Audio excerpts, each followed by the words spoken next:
মির্জা আব্বাস সাহেব তিনি বলছেন তলে তলে আওয়ামী লীগের সঙ্গে আঁতাত করে ছাত্রলীগের সব ভোট নিয়েছে ছাত্র শিবির। আচ্ছা, যদি তাই হয় তাহলে তো তলে তলে ছাত্রলীগের সাথে ছাত্র দলের আঁতাত করা উচিত ছিল। ছাত্রদল নির্বাচন কি হয়ে যায়, কোন অঘটন ঘটে যায়, কোন ঘটনা ঘটে যায়, এটি তো নিশ্চিত করে বলা যায় না। সেই ক্ষেত্রে ছাত্রদলকে আরো অনেক বেশি সচেতন হওয়া উচিত ছিল। ছাত্রলীগের সাথে আঁতাত বা আওয়ামী লীগের সাথে আঁতাত করে বিএনপিও আঁতাত করতে পারত। আঁতাত করে ছাত্রলীগের সব ভোট, ছাত্রলীগ ক্যাম্পাসে এখন আছে কিনা সেটিও জানা যায় না, ক্যাম্পাসে যদি থেকেও থাকে ছাত্রলীগের সব ভোট ছাত্র দলের পাওয়া উচিত ছিল। কিন্তু ছাত্রদল সেই বিচার বিবেচনা করেনি, ছাত্রলীগকে অবহেলা করেছে। যদি মির্জা আব্বাস সাহেবের কথাই ধরি, তলে তলে আওয়ামী লীগের সাথে আঁতাত করে ছাত্রলীগের সব ভোট ছাত্র শিবির নিয়েছে। আচ্ছা, এখানে আরেকটা কথা বলি, ভিপি প্রার্থী যারা হয়েছেন, ছাত্র শিবিরের যিনি ভিপি প্রার্থী, ছাত্র দলের যিনি ভিপি প্রার্থী, তাদের ভোটের সংখ্যাটা একটু দেখুন। ছাত্র শিবিরের যিনি প্রার্থী ছিলেন তিনি পেয়েছেন 14,000+ ভোট, 14,000+। আর বিএনপির যিনি পেয়েছেন ছাত্রদল, তিনি পেয়েছেন 5,000 ভোট। এখন ছাত্রদলকে ভাবতে হবে ঢাকা বিশ্ববিদ্যালয়ে তাদেরকে শুধুমাত্র 5,000 ভোট। এখন মির্জা আব্বাস সাহেবের কথা যদি সত্য ধরে নেই যে তলে তলে আওয়ামী লীগের সাথে আঁতাত করে ভোট নিয়েছে শিবির, তাহলে ছাত্র শিবিরের কি 6,000 ভোট নেই ঢাকা বিশ্ববিদ্যালয়ে? প্রশাসন তাদের পক্ষে, মাদ্রাসার ছাত্র ছাত্রীরা এসে ঢাকা বিশ্ববিদ্যালয়ে ভরে গেছে। ছাত্রলীগের ভিতরে ঢুকে বিগত দিনে তারা আন্দোলন করেছে, ছাত্র শিবিরকে গুছিয়েছে। সেই গোছানো অবস্থা এবং বর্তমান সরকারও জামাত শিবির সমর্থিত, সবকিছু মিলিয়ে ছাত্র শিবিরকে এইভাবে অবমূল্যায়ন করা ছাত্র দলের ঠিক হয়নি। অর্থাৎ ছাত্র শিবিরের এখন ভোট আছে অনেক, তারা বুঝিয়েছে, তাদের মতাদর্শে ছাত্র ছাত্রীদেরকে আকৃষ্ট করেছেন। ছাত্রছাত্রীরাও তাদের ব্যাকগ্রাউন্ড অধিকাংশই এখন মাদ্রাসা থেকে এসেছে, সো তারা ছাত্র শিবিরকে সমর্থন করেছে। আমার মনে হয় মির্জা আব্বাস সাহেব যদি এই কথাও বলে থাকেন, এটা কিন্তু তাদের ব্যর্থতা ঢাকার জন্য বলেছেন।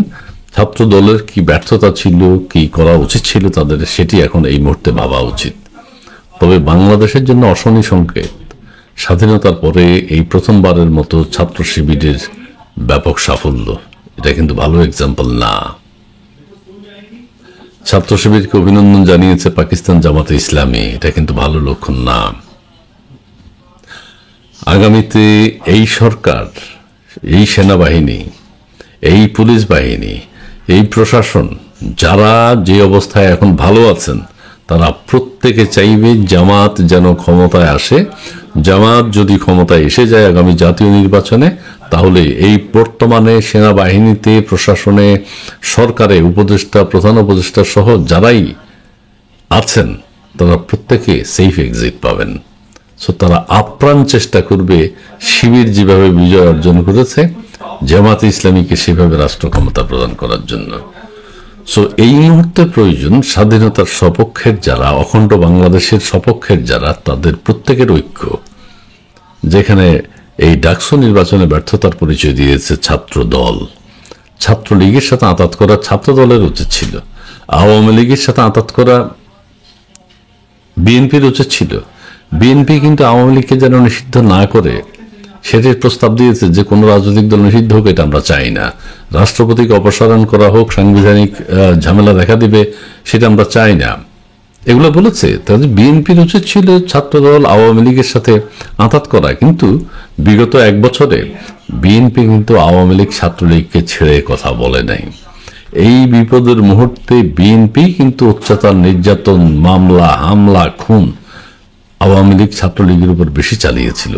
তারপরেও জাতীয় স্বার্থে বিএনপির বা ছাত্রদলের উচিত ছিল ছাত্রলীগের সাথে আঁতাত করে, যদি তাদের কথা ছাত্রলীগ ক্যাম্পাসে আছে কিনা এটা অনেকের সন্দেহ, তবুও মির্জা আব্বাস সাহেব যেহেতু বলেছেন তলে তলে আওয়ামী লীগের সাথে আঁতাত করে ছাত্রলীগের ভোট নিয়েছে ছাত্র শিবির, এটি উচিত ছিল তলে তলে আঁতাত করে, তলে তলে আওয়ামী লীগের সাথে আঁতাত করে বিএনপির উচিত ছিল বা ছাত্র দলের উচিত ছিল আওয়ামী লীগের বা ছাত্রলীগের ভোটগুলো নেয়া। সেটিতে তারা ব্যর্থ হয়েছে। দর্শক সালাম, শুভেচ্ছা হলো আপনাদের সাথে আমি আতিকুর রহমান পূর্ণিয়া। ডাকসু নির্বাচন শেষে ব্যাপক হুলস্থুল এবং বিএনপি জাতীয়তাবাদী দল তারা হাতড়ে বেড়াচ্ছে যে এই সাংঘাতিক ভরাডুবি তাদের ছাত্র সংগঠনে, এটার কারণ কি? কারণ খুঁজতে গিয়ে বিএনপির দায়িত্বশীল নেতারা প্রথমে যেটা সামনে আসছেন, তারা বলছেন যে জামাতে ইসলামী আওয়ামী লীগের সঙ্গে আতাত করেছে, যেটা বিএনপি স্থায়ী কমিটির সদস্য মির্জা আব্বাস বললেন সবশেষে দিন শেষে। আর দুজন বলেছেন যে আওয়ামী লীগ জামাত আতাত করে আওয়ামী লীগের ভোট বা ছাত্রলীগের ভোট সব দিয়েছে জামাতের বাক্সে। আচ্ছা, তারপর ইমরান সালিম প্রিন্স তিনি বললেন যে 80% ভোট যেহেতু পড়েছে ডাকসুতে, তাহলে ছাত্রলীগের ভোট কোথায় গেল? তাহলে ওই 80% এর মধ্যে ইসলামী ছাত্র শিবির যে হাজার হাজার ভোট পেল, এখানে ছাত্রলীগের ভোট আছে?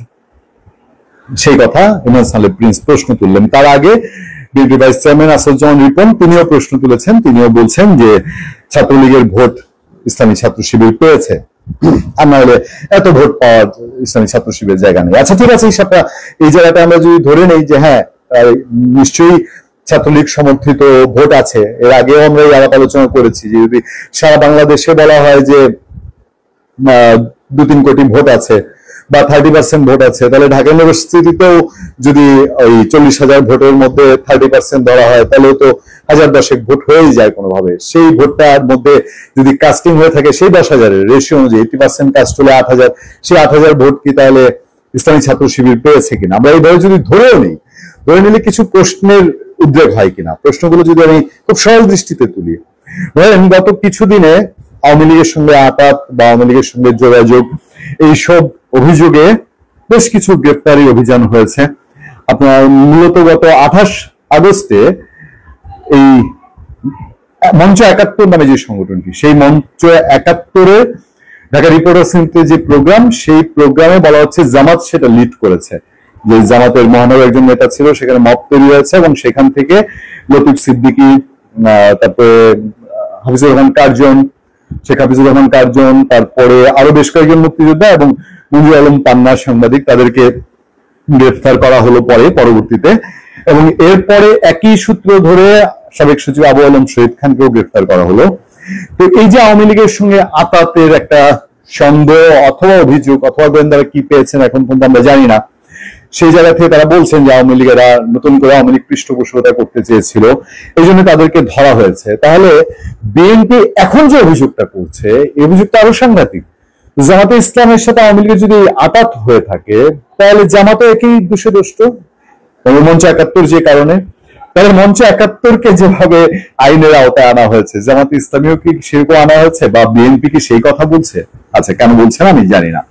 এরপরে দেখেন জাতীয় পার্টি নিষিদ্ধের প্রসঙ্গ উঠলো, কি জাতীয় পার্টির মধ্যে দিয়ে আওয়ামী লীগকে পুনর্বাসনের চেষ্টা করছে জাতীয় পার্টি, এরকম একটা অভিযোগ তুলে নিষিদ্ধের অভিযোগ তুললো। সেক্ষেত্রেও এখন তো বিএনপি অভিযোগ অনুযায়ী জামাত এই কাজটা করলো, যদি আমরা বিএনপি অভিযোগ ঠিক ধরে নেই। এরপর আমি বারবারই বলছি যে ধরেন আওয়ামী লীগের কাছে মূর্তিমান আতঙ্ক ডক্টর ইউনূস যদি হয়ে থাকে, বা দেশে যারা আছে আওয়ামী লীগ সরকারের, তারা একটা কথা বলে এবং মাঠ পর্যায়ে বিএনপির নেতারা বলে যে তোরা তো মাত্র এখন ডক্টর ইউনূস সরকারের খেলা সামলাচ্ছিস, আমাদের বিএনপির খেলা তো এখনো সামলানো শুরু হয়নি। একটা দিক। আরেকটা দিক হচ্ছে মাঠে ময়দানে যখনই আওয়ামী লীগকে ফেরানোর বিষয় হবে, ধরেন এই যে বিচ্ছিন্নভাবে ঢাকায় মিছিল টিছিল হয় এইসব প্রেক্ষাপটে, অথবা কোথাও মামলা টামলা হবে, বেশিরভাগ ক্ষেত্রেই সমন্বয়কদের বাইরে বিএনপির নেতা কর্মীরা তারা বেশি অগ্রণী থাকে। স্বাভাবিকভাবেই বিএনপিও 17 বছর একই সিচুয়েশন ফেস করেছে। তাহলে বিএনপি যদি মনে করে তার প্রধান শত্রু আওয়ামী লীগ, আওয়ামী লীগও তার শত্রু বিএনপিকেই মনে করছে, এবং সেই রকম ভাবেই কি হিসাব মিলে যে আওয়ামী লীগের লোকজন কম্পারেটিভলি বিএনপির চেয়ে জামাতকে নিরাপদ মনে করছে, সেই কারণে আঘাত হোক আর না হোক তারা জামাতের বাক্সে ভোট দিচ্ছে, বা আওয়ামী লীগ সমর্থকরা অটো ফিল করছে, এরকম একটা কিছু। মানে ব্যাপারগুলো কিন্তু খুবই জটিল, কিন্তু হিসাবগুলো আবার এরকম জায়গায় যদি আপনি চিন্তা করেন তাহলে অনেক সহজ হয় কিনা।